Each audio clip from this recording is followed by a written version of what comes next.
Hey guys, welcome back to the channel. And today we will review Legion, episode 2, chapter 2. And guys, we were left last week with Legion, the show, or our main character, David Haller, being basically rescued from this shadow government organization. And along with his girlfriend, um, taken away by this group of people with special abilities, seemingly like David himself. And this week we get to learn that these are a resistance against the government, and we get to understand that the government agency that's hunting David, or rather, uh, we get to understand that it is the government, and that they're called Division One, and their objectives are try to find people like David and control them. And if they can't control them, they usually destroy them or kill them. And so, um, this team that rescued David, the woman who introduced herself at the end of episode 1, we get to find out she's kind of like this teacher who helps people like David to adjust to their abilities, to use them in order that they can fight against Division One. Um, and so, kind of interesting enough, to me, she seems kind of like this Charles Xavier type uh, person, who's basically kind of has like this school or this place, this facility where they can teach these people with special abilities how to cope with their abilities. And we find that even in the case of David's girlfriend, who's there, that she was taken by accident because her and David switched places, and they thought she was him, but they found out when they changed back into each other's bodies, or into their rightful bodies. We find out that, or they found out that it wasn't David. But interesting enough, David's girlfriend, she was trained by this group of mutants, or this resistance, and she was trained by them, and then she later came back as a team with them to rescue David. So they were able to help her adjust to her abilities. And we also get to notice that she's wearing these gloves throughout the series, and my guess is those gloves are, a way to keep her from having physical contact, or in which her body will swap with someone else's. Um, so we get to uh, understand David's abilities a little bit better. That he's a telepath, or rather, he has telekinesis, in which he has the ability to manipulate matter. And the woman, and I'm not sure if she's been introduced her character yet by name, but I just kind of again think of her as this Charles Xavier type figure. She's trying to help David to uh, drown the voices out. That because with his psychic ability, with his telepathic abilities, he's being just overwhelmed with hearing the voices of so many different people.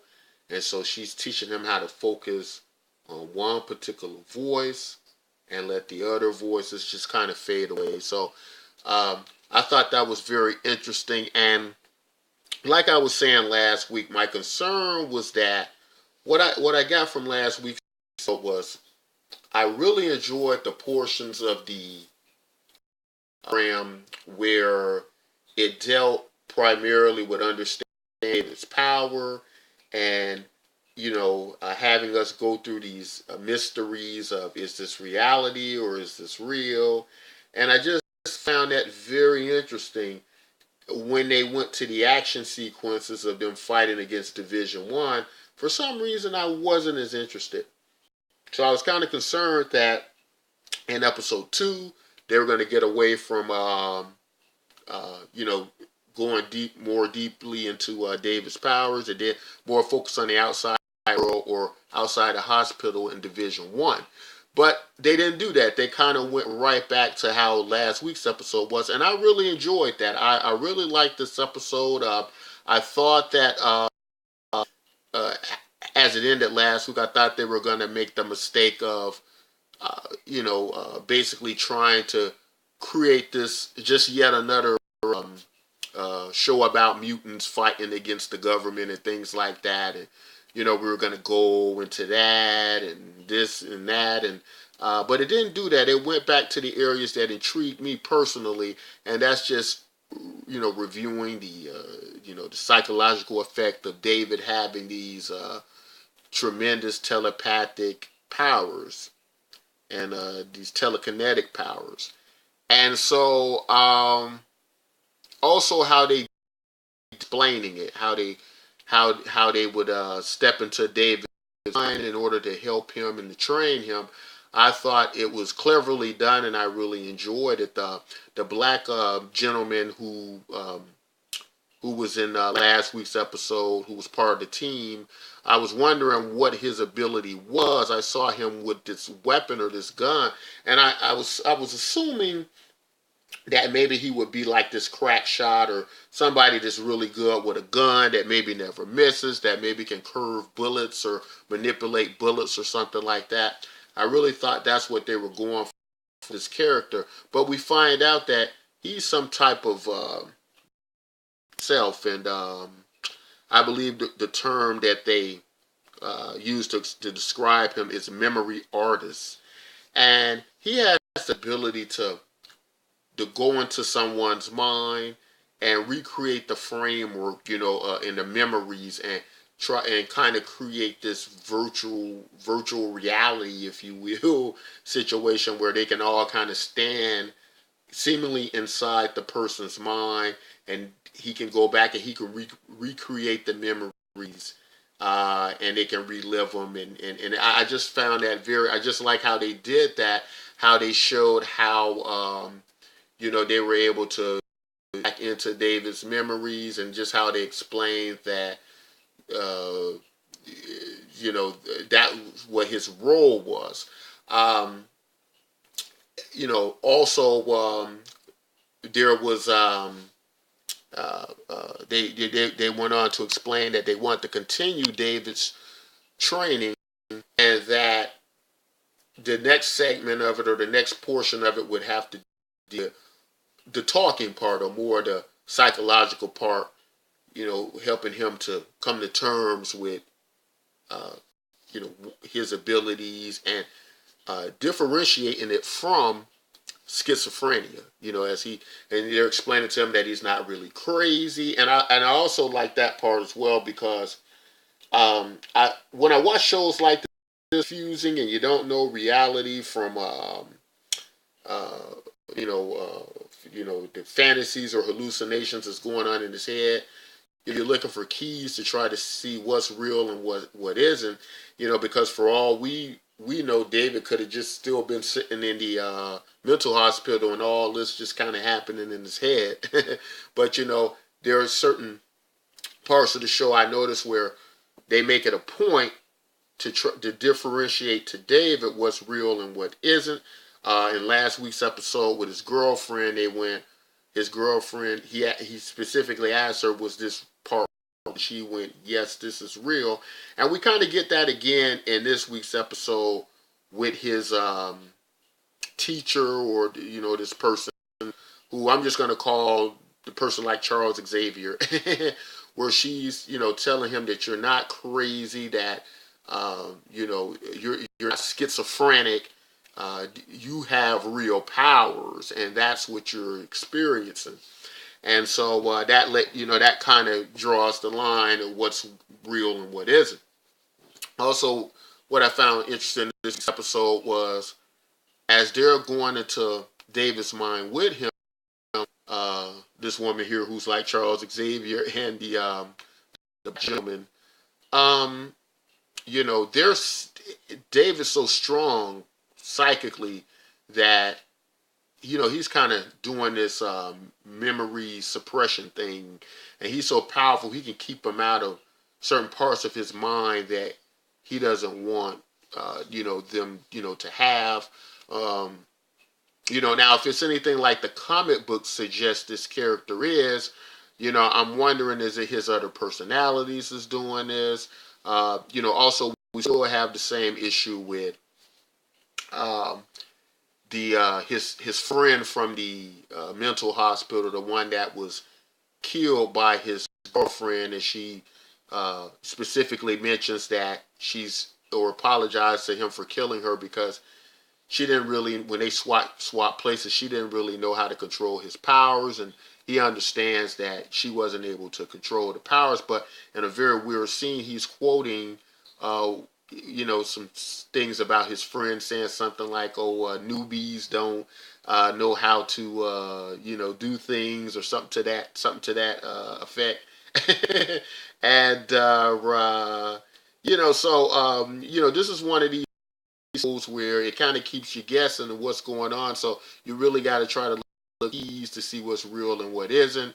And, obviously by now we know that the friend from the mental hospital is, it's probably pretty clear she is really dead, and she's kind of,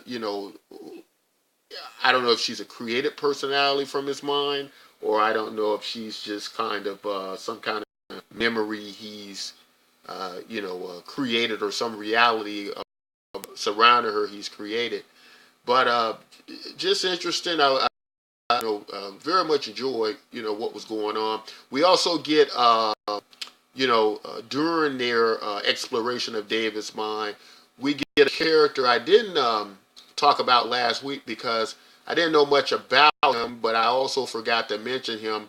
The very horrific, strange and odd-looking figure. It looks like some type of humanoid or some type of person, and they're always kind of in the corner and popping up in David's mind and never explained. And through a little bit of research and looking around, I found that character may be this character in the comics known as the Shadow King, who's supposedly this very powerful telepath, who's basically trying to possess the minds and bodies of other powerful psychics and telepaths, mutants of David's level.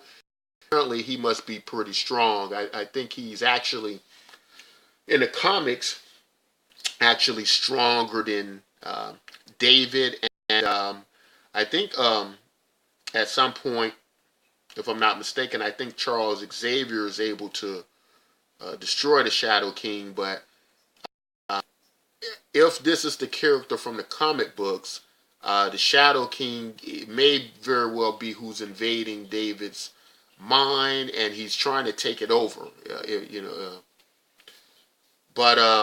So we get that. We also get, in the next, the next scene as it moves on, we get them wanting to do some more technical studying of his brain, or using scientific instruments, things like MRIs and things like that. And that really just triggers a lot of stuff. That sets off a lot of different memories and abilities in David, and they can just see the activity in his brain just going crazy. But a strange thing happens. It appears that his abilities as David Haller, or this particular character personality of him. And again, I don't know if it's going to be like the comic books. It may be nothing like the comic books. In the comic books, I think I understand why they're doing it like this now, because in the comic books he was said to have multiple personality disorder, where he could move and and have all these different personalities using different powers. But I noticed they said schizophrenia in this one, where he kind of just thinks he's hallucinating and this person or that person. So they may not even go with the idea that he's more than one personality. They may just go with him as David Haller, hearing various voices in his head, sort of like his friend from the mental hospital, things along that nature. We're still pretty much, this one main character, because I noticed as David Haller in the scene where he was in the MRI, he's able to kind of project out to his sister, who's looking for him at the mental hospital he was at. But they've moved everything from this mental hospital. They're trying to make her seem like crazy, and maybe they need to place her in the mental hospital. And of course, Division 1 is aware that she's looking for David, and they've also factored at this point they can take her, they can use her for bait, so they can draw him back out, and so they can recapture him. So they actually end up abducting, David's, David's sister, or at least that it appears that's what's going on, and she's looking for David.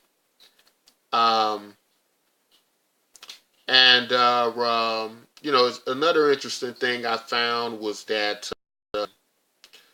David, there's these scenes where his father is reading this book to him, but his father's face is never shown. And I'm just wondering,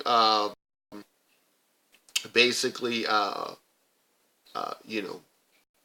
who's this person he's seeing? I wonder, are they going to try reach out to the XMen universe, and somehow when they deal with the issue of his father, that it actually turns out to be Charles Xavier like in the comics. But not sure what direction they're taking with this, because I think they're doing a lot of various changes, because I can also see that again, with the changes from the multiple personality disorder to the schizophrenia, I think what they want to do is kind of have Haller remember who he was and his abilities, and kind of get him back as David Haller. And then instead of him kind of turning into different personalities or suffering a multiple personality disorder, just kind of have these voices in his head playing out. But as David's kind of projecting out, and he can see where his sister's at, kind of like he's traveling through on the astral plane or something like that, or he's connecting, through telepathy or something like that, or remote viewing, or whatever you want to call it.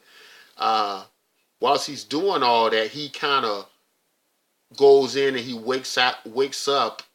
He was in the MRI as they were studying him, but he wakes up on the floor. They find that the MRI has been tossed outside of the facility,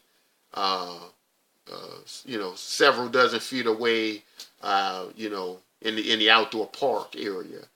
And so it appears that David is discovering how to use many parts of his powers, and they really believe he's the key to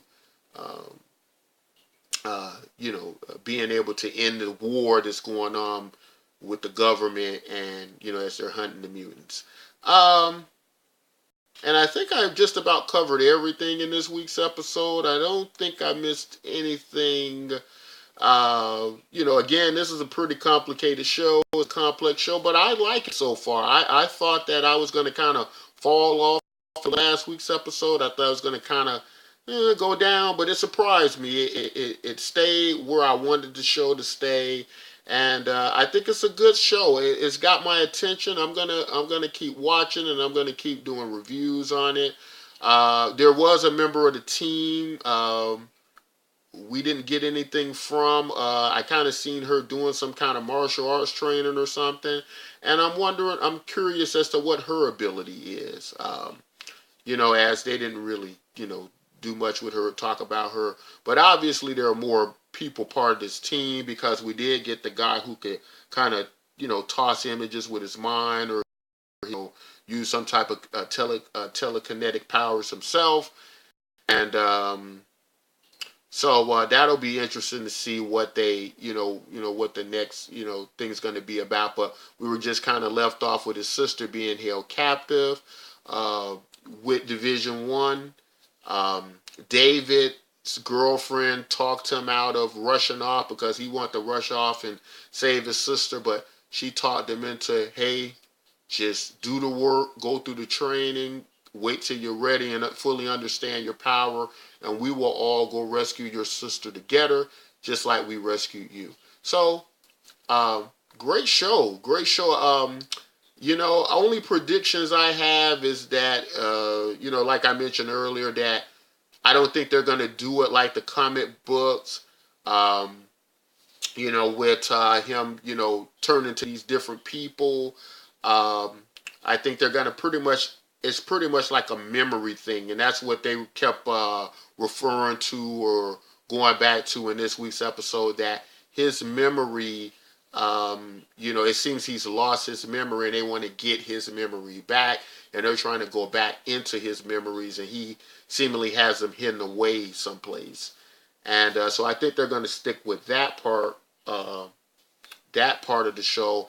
And my other prediction was just that, I think his powers he's gonna be powered down a lot from the comics to to more of a reasonable power. He's still the most strongest psychic they've seen so far, a mutant to that ability that they've encountered so far in their particular universe.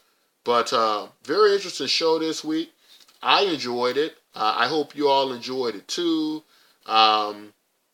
Please don't forget to like and subscribe. And until next time, guys, take care.